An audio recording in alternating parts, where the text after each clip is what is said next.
인간과 가장 비슷한 동물이 있는데요.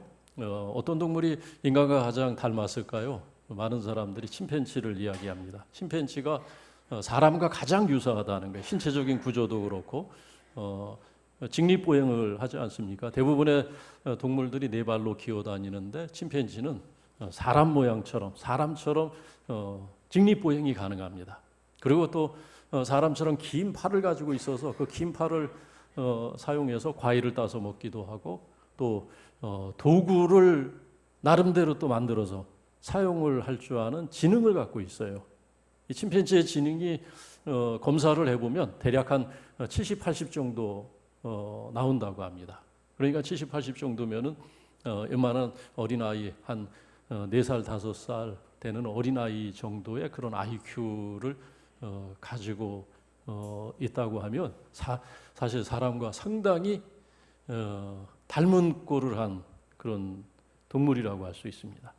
그런데 이 사람과 아무리 닮은 꼴을 했어도 침팬지가 인간이 될 수는 없습니다. 세월이 아무리 지난다고 하더라도 세월이 만년, 10만 년 그 이상으로 무구한 세월이 흘러 지나간다고 할지라도 아무리 생각해도 침팬지가 인간 될 확률은 제로입니다. 뭐 어떤 진화론을 주장하는 사람들은 다르게 생각을 하겠죠. 그러나 우리가 생각하기에는 성경이 하나님의 말씀인 것을 믿는 우리가 생각하기에는 그런 일은 없습니다. 침팬지가 여러 부분에서 사람을 닮은 것은 있지만 아무리 세월이 흘러도 침팬지는 침팬지고 인간은 인간일 수밖에 없다. 왜냐하면 침팬지는 인간의 DNA를 갖지 않았어요. 인간만이 가지고 있는 그 독특한 그 DNA, 그게 침팬지에게는 없습니다. 그게 뭐 세월이 지난다고 해서 자연적으로 만들어지는 그런 것이 아니지 않습니까? 성경은 그것을 그 인간만이 가지고 있는 모든 피조물 가운데서 인간만이 가지고 있는 그 독특하고 유일한 그 DNA를 성경은 하나님의 형상이다 그렇게 표현하고 있어요. 하나님의 형상대로 사람을 남자와 여자로 지으셨다는 거예요. 근데 여러분 성경을 읽으면 다른 피조물 중에서 그 어떤 피조물도 하나님의 형상을 따라 지음받은 피조물이 없어요. 인간이 유일합니다. 사람이 유일합니다. 사람에게 그 주신 하나님의 형상, 그것을 사람들은 DNA다. 인간의 DNA다. 그렇게 이제 이야기하는 것입니다. 그러니까 아예 초기부터 뭐 사람이 수고한 그 유구한 역사 가운데서 진화하고 발전해서 개량되어서 우월한 존재가 되는 것이 아니라 아예 시작부터 인간은 만물의 으뜸으로 그렇게 지음을 받았어요. 가장 존귀한 존재로, 가장 품위 있는 존재로 지음을 받았기 때문에 모든 하나님의 피조물을 다스리고 또 지배할 수 있는 그런 권한을 위임받을 수 있었던 것입니다. 다음은 어떤 사람의 특징인지 여러분들 한번 알아맞혀 보시기 바랍니다. 제가 지금 말씀드리는 이러한 항목들은 어떤 집단에 공통적으로 그들이 공유하고 있는 특징을 얘기하고 있는 것입니다. 첫째는 이 사람들은 어떤 특징이냐면 첫째는 화목한 가정을 갖고 있다. 화목한 가정을 만드는데 최선을 다한다는 거예요. 그래서 보통 다른 사람들보다 더 평균적으로 그 가정이 화목하다라는 이야기입니다. 두 번째는 경제적인 감각을 갖고 있다는 거예요. 이 자본주의 사회를 이해하고 이 자본주의 사회 속에서 돈의 흐름을 이해한다는 거예요. 돈을 어떻게 써야 될지, 또 돈을 어떻게 획득하고 어떻게 경제 활동을 하는 것이 옳은 것인지 그 돈에 대한 감각을 갖고 있는 사람들이다. 세 번째 항목은 뭐냐면 건강한 자아상을 갖고 있다는 거예요. 자기의 단점, 자기의 장점을 있는 그대로 다 수용한다는 겁니다. 자기의 장점을 너무 과대평가해서 우월감을 갖고 있지도 않고 또 자기의 어떤 단점에 너무 몰입해서 어떤 열등의식을 갖고 있는 사람들도 있을 터인데 그런 것이 없다는 거예요. 자기를 있는 그대로 인정해 준다는 거예요. 그래서 우월감도 없고 열등감도 없다. 그래서 편안한 감정을 갖고 있다는 거예요. 자기 자신에 대해서. 그리고 이제 네 번째는 뭐냐면 건강한 사회관계를 유지하고 있다. 건강한 사회관계, 건강한 대인관계를 갖고 있다는 겁니다. 어떤 고립된 사람들이 아니라는 거예요. 어떤 외로운 늑대 같은 그런 사람들이 아니라는 거예요. 만나는 사람들이 있고 교제하는 사람들이 있고 친구가 있고 그 관계 속에서 살아가는 사람들이더라는 거예요. 그것도 보통 사람들보다 그 관계가 굉장히 친밀하다는 겁니다. 신뢰의 관계를 갖고 있다는 거예요. 다방면에서. 그래서 이 건강한 사회관계 속에서 살아간다. 또 하나는 뭐냐면 학습자로 살아간다는 거예요. 평생 배운다는 겁니다. 계속해서 새로운 정보, 새로운 지식을 습득하기 위해서 자기 노력을 게을리하지 않는 특징이 있다는 거예요. 여섯 번째는 뭐냐면 자기 영혼을 관리한다는 거예요. 영적인 것에 대한 지혜가 있다는 겁니다. 영적인 것에 대한 그런 관심을 갖고 있다는 거예요. 그게 무슨 얘기냐면 종교적인 그런 가치를 인정한다는 겁니다. 그러니까 대체로 이런 사람들은 자기 종교가 있고 신앙을 갖고 살아가는 진지하게 그런 신앙생활을 하는 사람들이더라라는 이야기입니다. 여러분 이 사람들, 이 여섯 가지 이 특징을 갖고 있는 사람들은 어떤 집단의 사람들을 설명한 말일지 한번 여러분들 상상해 보시기 바랍니다. 누구를 대한 이야기 같습니까? 이 얘기가 나에 대한 얘기네. 뭐 그렇게 생각되시는 분이 있습니까? 혹시? 어떻게 나를 그렇게 꼭 집어서 잘 설명을 했지? 내가 그러한 삶을 살고 있는데. 그러면 굉장히 좋은 거죠. 이 이야기는 어디에 나오는 것이냐면 잭 주펠트라는 사람이 쓴 성공하는 사람들의 DNA, 그 책에 나오는 이야기예요. 성공하는 사람들은 성공하는 사람들만의 DNA가 있다는 거예요. 그들의 공유된 DNA가 있다는 겁니다. 물론 더 많은 조건들, 더 많은 특징들이 있는데 공통적으로 이들에게는 이 여섯 가지가 뚜렷하다는 거예요. 공통적인 것. 이 공통적인 것만 하나하나 추려보니까 대충 한 이 여섯 가지가 이 사람들에게는 아주 뚜렷한 특징으로 나타나더라는 이야기입니다. 그래서 이 성공하는 사람들은 독특한 DNA를 가지고 있는데 무슨 일을 해도 잘 된다는 거예요. 이 사람들이 손은 대는 일은 잘 된다는 거예요. 뭐 배추 장사를 해도 되고 사과 장사를 해도 되고 무슨 사업을 하든지 잘 된다는 겁니다. 다른 사람은 망해도 이 사람은 똑같은 일을 해도 사업을 일으킨다는 거예요. 또 설사 새로운 분야의 일을 개척해도 그 분야에서 10년, 20년 하던 사람들이 쩔쩔매는 일을 이 사람들은 처음 시작을 해도 남다른 실적을 올린다는 거예요. 남다른 성과를 몇 년 내에 나타내더라는 겁니다. 왜 그런가 봤더니 이들에게는 독특한 DNA가 있더라는 거예요. 이런 DNA, 공통된 DNA가 있어서 그것이 무슨 일을 하든지 작용이 된다는 거예요. 무슨 일을 하든지 그것이 에너지가 되고 그것이 무형 자본이 되어서 저들을 떠받쳐주고 있더라라는 이야기입니다. 제가 총회에서 근무할 때, 총회 선교국에서 총회 선교국 담당자로 근무를 할 때, 총회 이제 여러 분야의 총회 일을 하는 분들이 있는데 한 분은 총회 자산 관리를 다 하는, 총회 자산 관리가 우리 교단의 전체 교회 관계된 자산, 총회 부동산 자산, 또 총회 연금재단 자산이 얼마나 그 규모가 생각보다 큽니다. 그거를 관리하고 또 그것을 어떻게 투자를 해야 되잖아요. 투자를 하는지 그런 거 제가 보기에는 너무나 그 힘든 업무처럼 그렇게 여겨졌습니다. 장로님인데 그 업무를 주관하는 장로님인데 그 투자 결정에 관여하는 그런 업무를 하는 장로님인데 제 눈에는 그 일이 너무나 부담스럽게 느껴졌어요. 그 어떻게 저런 일들을 그렇게 결정을 할 수 있을까? 위험도 감수해야 되고 또 그런 어떤 큰 손실이 있을 때 거기에 대한 또 어느 정도의 책임도 져야 되고 그래서 그게 힘들게 보였어요. 그래서 제가 그 장로님께 한번 여쭤봤습니다. 장로님 얼마나 힘드세요? 뭐 관리하는 것도 그렇고 하여튼 힘들어 보여서 얼마나 힘드십니까? 그렇게 물었더니 장로님이 뜻밖의 얘기를 해요. 목사님이 잘 몰라서 그렇지 사실 되게 쉽습니다. 제가 이 총회 안에서 제가 하는 일이 가장 쉽습니다. 제가 시간이 가장 많잖아요. 그래서 제 사무실이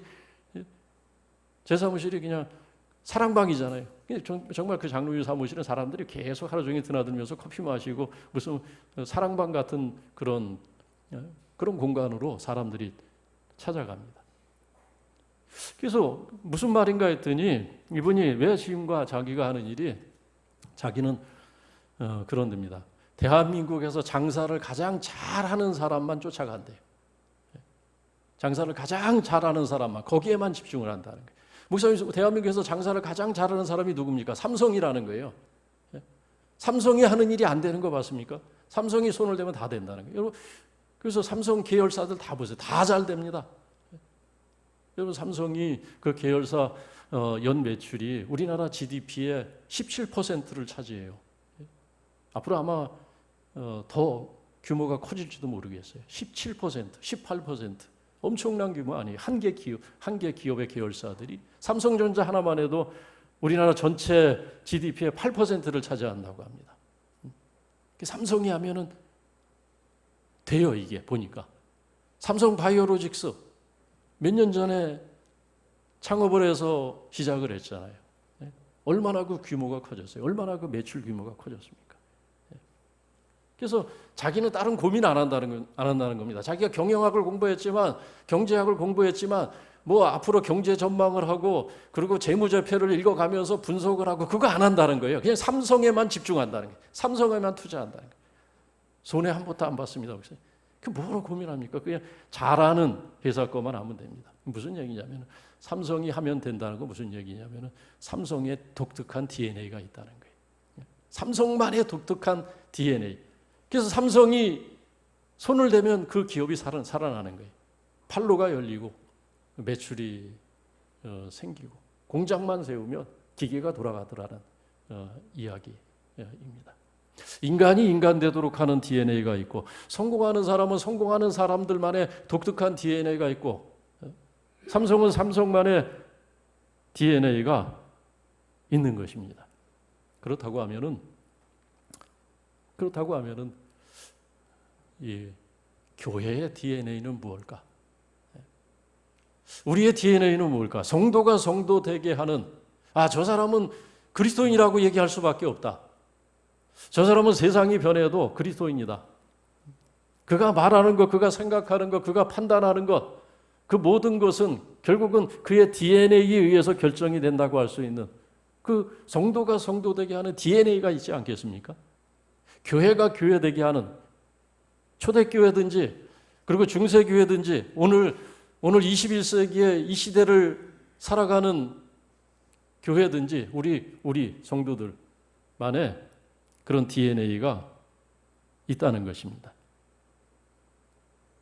지난 7월 1일부터 10일까지 우리는 열흘 동안 매일 성경 순서를 따라서 베드로전서의 말씀을 10일까지 여러분들 묵상하고 그리고 그 말씀을 읽었습니다. 베드로전서의 말씀을 1장부터 5장까지 다 읽으시면서 어떤 말씀을 생각하고 어떤 말씀이 남는지 모르겠습니다. 성경을 우리가 어떤 한 책을 읽었을 때 늘 말씀을 드리지만 그 책을 한 줄로 요약해 보는 것이 굉장히 중요합니다. 한 줄로 요약하면 그 성경 말씀이 오랫도록 기억이 남고 한번 정리가 돼요. 근데 저는 어떻게 10일 그 말씀을 다 읽고 나서 어떻게 정리했냐면 베드로전서의 말씀을 그렇게 정리를 해봤어요. 고난은 잠깐이지만 영광은 영원하다. 그러므로 흔들리지 말라. 그러므로 믿음에 흔들리지 말라. 그러므로 아무리 고난이 있어도 믿음을 떠나지 말라. 믿음으로 살라는 거예요. 너희가 육체의 고난, 너희가 육체로 겪는 그 고난은 잠깐이고 너희가 구원받은 것, 너희가 누릴 그 영광은 베드로 전서의 말씀을 보면 영원하다는 것입니다. 너희가 영원한 구원을 받았다는 거예요. 그러므로 흔들리지 말라는 겁니다. 베드로전서의 말씀은 사도 베드로를 통해서 고난받는 초대교회 성도들에게 1차적으로 주어졌던 말씀입니다. 엄청난 고난이었어요. 많은 성도들이 순교하는, 많은 성도들이 죽임을 당하고 모든 것을 빼앗기고 짐승처럼 취급을 당하고 만물의 찢기처럼 그렇게 취급을 받는 그런 험악하고 살벌한 세상 속에서 믿음을 지켜야 하는 초대교회 성도들을 위로하기 위해서 주신 말씀입니다. 또 많은 성도들이 고난 앞에서 그런 세상의 위협 앞에서 교회를 떠나고 믿음을 등지고 배교하는 그런 일들이 교회 안에서 일어났습니다. 많은 사람들이 교회를 떠났어요. 많은 사람들이 예수를 부인했습니다. 그런 상황에서 사도 베드로는 권면한 것입니다. 고난은 잠깐이다. 그러나 우리가 받은 구원은 영원한 것이다. 우리가 누릴 영광은 영원한 것이다. 그러므로 믿음 저버리지 말라는 거예요. 교회 떠나지 말라는 겁니다. 결국 초대교회는 고난 앞에서 알곡과 주님 말씀하신 것처럼 예수님께서 말씀하신 것처럼 알곡과 쭉정이가 갈라지더라는 거예요. 알곡과 쭉정이가 구별이 되려는 겁니다. 고난 앞에서. 그게 판명이 됐어요.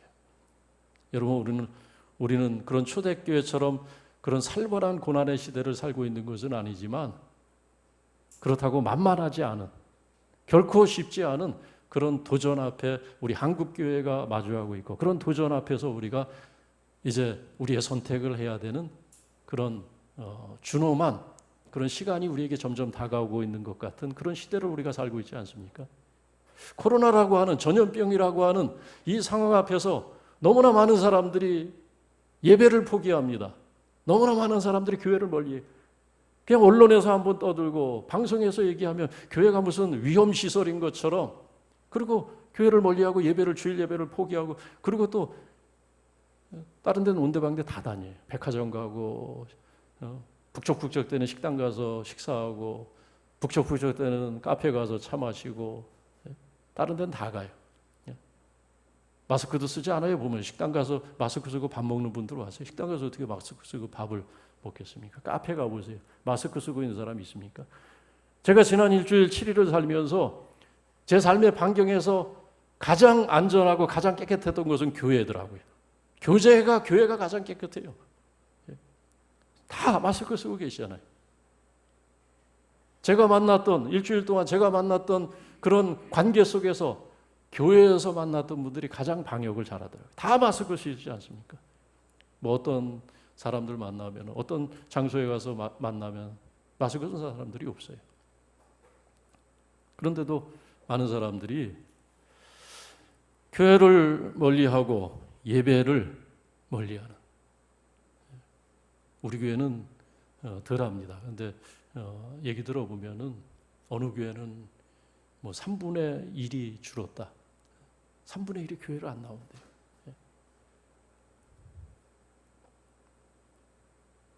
이 알곡과 쭉정이가 구별되어지는 시간이 우리에게 점점 다가오고 있습니다. 많은 사람들이 무너지고 있습니다.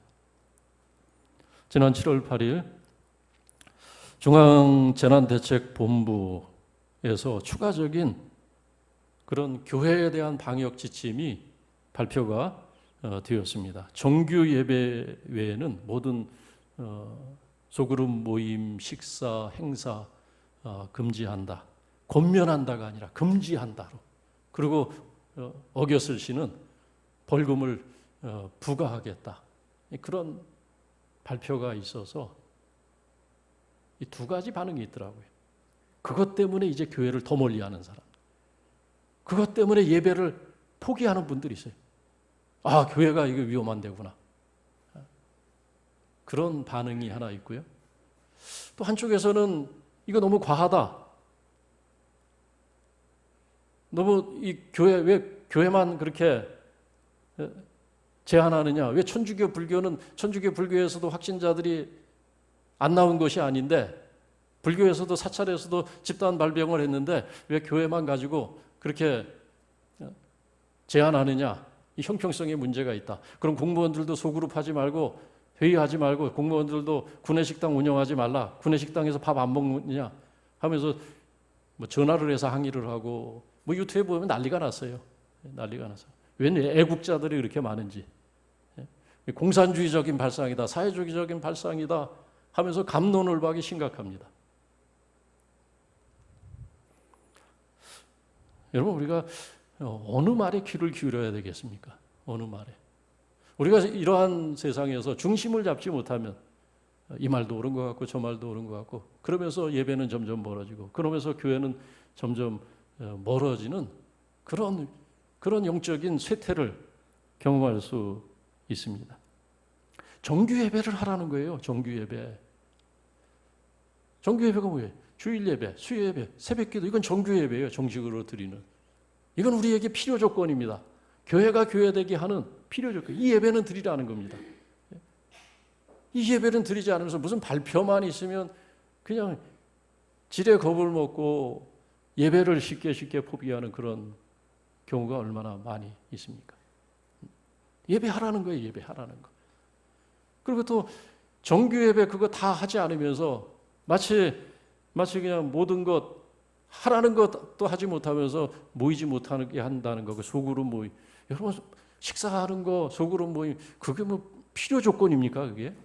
당분간 하지 말라는 거 아니에요. 근데 뭐 정부를 향해서 공산주의 어떻고 사회주의적인 그런 실험을 하느냐.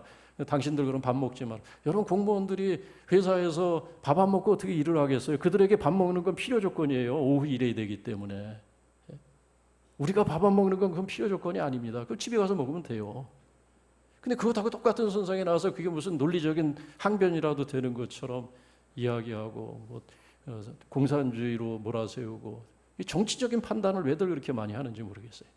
혼자 애국자인 것처럼. 여러분 그럼 정부가 저 대통령이 총리가 국민들 60%가 지지해서 뽑았는데 그럼 국민의 60%가 다 공산주의자고 사회주의자입니까? 왜 질병에 대한 문제를 정치적으로 판단하면서 오히려 분열을 조장하는지 모르겠어요. 물론 정부가 좀 과한 부분이 있어요. 저도 뭐 정부가 하는 것 중에 속상한 것들이 있습니다. 그러나 말해서 덕이 되는 게 아니에요. 우리가 잘 책임은 그 비난하고 그렇게 하면서 지적하고 그것이 아니라 우리는 끌어안고 기도하는 게 우리의 책임입니다. 물론 정부가 했던 것 중에 뭐 벌금 운운한 것은 조금 너무 과한 부분이 있어요. 품위를 잃었다 싶어요. 마치 무슨 뭐 모범 학생을 겁박해서 돈을 갈취하는 불량 학생 같은 그런 품위 없는 좀 조치였다 그거. 주권이 국민에게 있는데 국민을 상대로 해서 뭐 벌금 운운해서 겁박하는 그건 조금 격에 맞지 않는 처사인데 그러나 정부도 고민이 있지 않았겠습니까? 여러분 우리 한국교회 60%가 열악한 환경입니다. 지하 조그만 상가 교회 숫자는 많은데요. 제가 총회에서 있어 보니까는 60%는 교회 환경이 굉장히 열악합니다. 지하 교회들이 많아요. 환기가 안 되는 수십 명씩 집단 발병된 교회들은 다 그런 교회예요. 아마 정부 관계자들은 그런 걸 상정을 했던 것 같아요. 열악한 교회들. 우리 교회에서는 그 이해가 안 되는 왜 교회만 갖고 이러느냐. 근데 사실 교회가 위험한 데는 많아요. 우리가 그것 정부에서 그렇게 해서 그 지켜서 교회에서 다시 그런 사례가 안 나오면 좋은 것 아니겠습니까? 교회가 위험하다 보니까 교회 위주로 그런 이제 제한이 된 거다 저는 그렇게 생각을 해요. 실제로 또 그런 부분들이 많이 있고요. 그러니까 정부도 고민이 많았을 겁니다. 우리가 너무 이런 일에 대해서 정치적으로 뭐 진보다 또 보수다. 여러분 교회가 교회되게 하는 것은 진보 사상도 아니고 보수 사상도 아닙니다. 무슨 교회가 보수를 편드는 것처럼 그렇게 교회에서 목소리를 키우면서 정부를 비난하는 것을 자랑처럼 얘기하는 분들이 있어요. 그래서 제가 우리 목장 리더 모임 때 절대 교회에서는 정치적인 얘기 하지 않도록 그렇게 주의하시기 바랍니다. 또 특정 어떤 사람들의 그런 글을 퍼나르지 마십시오. 그런 주의를 제가 줬던 것도 그런 것들입니다. 우리가 앞으로 이러한 위협 앞에서 도전 앞에서 교회가 교회되게 하는 것을 잘 생각해야 돼요. 우리가 성도가 성도되게 하는 것을 잘 생각을 해야 된다는 것입니다. 여러분 교회가 교회되게 하는 것 그게 DNA예요. 성도가 성도되게 하는 것 그게 DNA입니다. 정치적인 사상이 아니에요. 어떤 보수적인 가치도 아니고 진보적인 가치도 아닙니다. 우리는 그 이상입니다. 그것을 뛰어넘는 교회는 진보 편도 아니고 보수 편도 아니에요. 그 사이에서 그 긴장 속에서 우리는 하나님의 말씀을 통해서 세상을 분별하고 우리는 주님을 섬겨 신앙을 지켜나가는 것입니다. 저는 오늘 예배하는 분들, 오늘 기도하는 분들, 또 찬양하는 분들 이렇게 세상의 편견 속에서 어떤 사람들은 교회가 마치 위험한 시설인 것처럼 그렇게 거리감을 두고 있지만 이렇게 교회 나와서 우리가 함께 예배하는 우리 모두 속에 그 DNA가 있는 것을 봅니다. 그 DNA가 있다고 느껴져요. 간절히 교회를 위해서 기도하는 분들 보면 새벽마다 기도하는 분들 보면 그분들 속에 뜨거운 그 DNA가 꿈틀거리는 것이 느껴집니다. 주의를 지키고 어렵고 힘든데 그런 가운데서도 헌금을 주님 앞에 드려서 교회가 사역을 하도록 하고 하는 그런 성도님들의 헌신 속에 그 DNA가 있는 거예요. 근데 그 DNA가 뭐냐? 오늘 말씀에 나와 있습니다. 오늘 우리가 1절부터 7절까지 말씀 읽었는데 그 말씀 속에서 계속 반복해서 나오는 단어가 있습니다. 1절, 3절, 6절, 7절 어떤 단어냐? 헬라어로 엔 크리스토. 엔 그리스도라는 단어가 계속 나오고 있습니다. 바로 그리스도 안에서, 그리스도 안에서. 뿐만 아니라 5절과 2절 말씀에는 그리스도로 말미암아, 그리스도로부터, 결국 모든 구절에 그리스도 안에서라는 단어가 나오는 거예요. 그리스도 안에서. 바울은 자신이 그리스도 안에 있음을 고백합니다. 또 자신 안에 예수 그리스도가 계심을 그는 고백합니다. 뿐만 아니라 교회가, 에베소 교회가 그리스도 안에 있음을 그는 고백합니다. 그리고 에베소 교회 성도들뿐만 아니라 고난 때문에 흩어진 성도들이 그리스도 안에 있음을, 저들 안에 예수 그리스도가 계심을 선포합니다.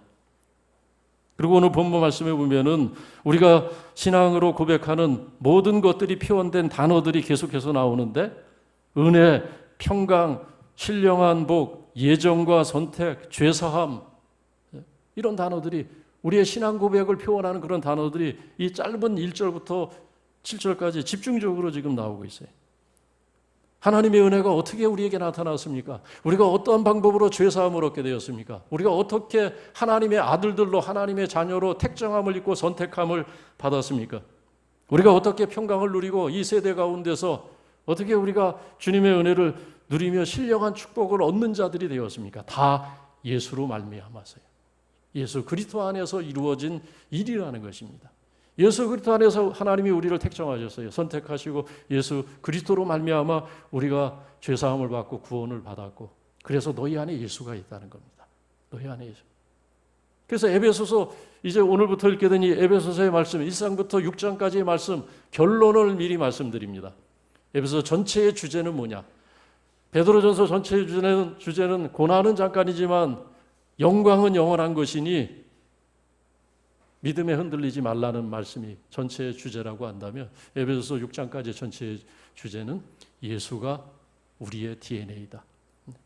예수가 성도가 성대되게 하는 DNA다. 우리는 예수 그 이름으로, 예수의 능력의 이름, 구원의 그 이름을 외치면서, 그 이름을 붙들면서 우리가 세상을 살아가는 것입니다.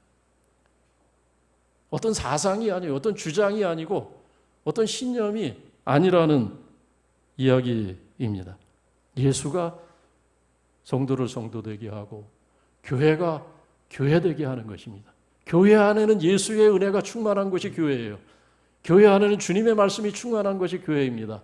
그분을 사랑하는 사람들, 그분을 바라보는 사람들, 주의 뜻을 찾으면서 하나님께서 예수 그리스도를 통해서 우리에게 주신 은혜를 묵상하면서 예수 그리스도의 그 은혜를 아는 사람들이 하나님께 감사하고 예배하고 찬송하는 것이 바로 교회고, 그러한 성도들이 드리는 것이 바로 예배라는 것입니다.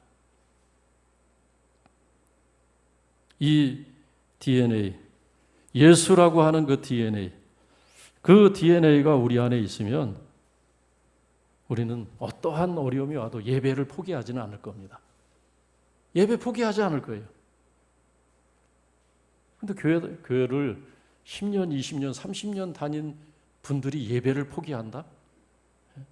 그리고 다른 데는 온데방면 다 다니면서, 그리고 또 그런 분들이 교회에서 예배 드린 분들을 또 흉을 봐요. 아니, 교회 갔다 왔냐고. 그래서 교회에서 예배 드린 분들이 또 상처를 입어요. 제가 그런 얘기를 많이 들었어요. 다른 교회 그렇습니다. 우리 교회는 미리 제가 예방을 하는 거예요. 예방을 미리 그런 일이 없도록. 다른 교회는 정말 심각합니다. 심각해.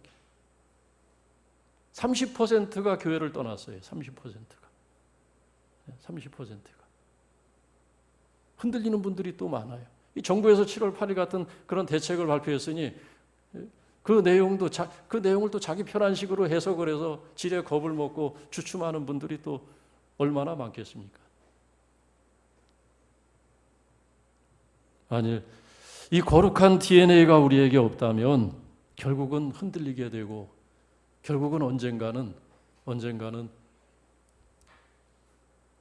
교회를 멀리할 수밖에 없다고 하는 것입니다. 우리가 교회를 지키는 것이 아닙니다. 교회가 우리를 지키는 것입니다. 교회가 우리를 지키는 것이. 우리가 교회를 위해서 희생하는 것이 아니라 주께서 우리를 위해서 희생하시고 주께서 십자가로 우리를 구원하신 거예요. 혜택을 입은 사람은 우리입니다. 우리가 주님을 위하는 것이 아니라 주님이 우리를 위하시고 주님이 우리를 위해서 피 흘리시고 주의 은혜가 흘러가는 것이 교회예요. 그래서 우리는 교회를 통해서 우리가 회복되어지고 충전을 받고 우리의 삶의 중심을 찾고 어렵고 힘든 영원한 것이 없는 이 세상 속에서 영원한 것을 붙들며 우리가 살아갈 수 있도록 우리의 영혼의 우리의 삶의 충전소가 교회입니다. 우리가 교회를 지키는 것이 아니에요. 교회가 우리를 지킨다. 그런데 그 교회를 떠나서 우리가 어떻게 하자는 겁니까? 우리가 어떻게 세상을 살 수가 있겠다는 것입니까? 이제 전염병의 도전과 세상의 도전 앞에서 정말 초대교회가 그랬던 것처럼 초대교회가 그 무서운 고난 앞에서 알곡과 쭉정이가 구별되어졌던 것처럼 앞으로 이 전염병의 도전과 그리고 또 다른 세상의 편견과 세상의 도전들 앞에서 그렇게 될 겁니다. 쭉정이와 알곡이 구별되는 그런 시간이 우리에게 점점 다가오고 있다. 그래서 결국은 하나님의 말씀과 기도가 아니면 우리가 우리의 신앙을 지키기 어려운 그런 세상을 우리가 살아가게 된다고 하는 것. 오늘 이 말씀 기억하면서 예수 이름 붙들고 구원의 이름, 능력의 이름, 그 이름을 붙들고 승리하시기를 바랍니다. 그 이름을 붙들면 승리할 줄로 믿습니다. 기도하겠습니다. 살아계신